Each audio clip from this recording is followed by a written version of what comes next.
অনেক লেবার লাগিয়ে আমরা ওগুলোকে পরিষ্কার করছি। আর ডিএনজিও তারা নিজেরা ওই ওপর দিয়ে কাটার দিয়ে কাটছে। আশা করছি যে যাকে পাওয়া যাচ্ছে না, আশা করছি আজকে হয়তো পেতে পারে। একটা উদ্ধার কাজ এটা হয়ে গেলে তারপরে আমরা মাস স্কেলে ডেব্রিজ তোলার ব্যবস্থা করব।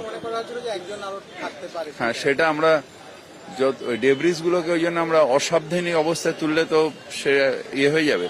সেই জন্য কাল পর্যন্ত খুব সাবধান অবস্থায় তুলেছি। আজকেও আমরা এক ধার দিয়ে এগুলোকে পরিষ্কার করছি, যাতে ওইটা আবার পড়ে না যায়। পড়ে গেলে তাহলে ওই যে যদি কিছু থেকে থাকে তাহলে একেবারেই চ্যাপটা হয়ে যাবে।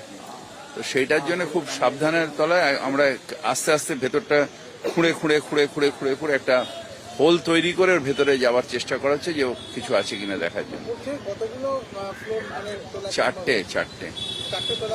তোলা যায়নি, ওই কেটে কেটে কেটে কেটে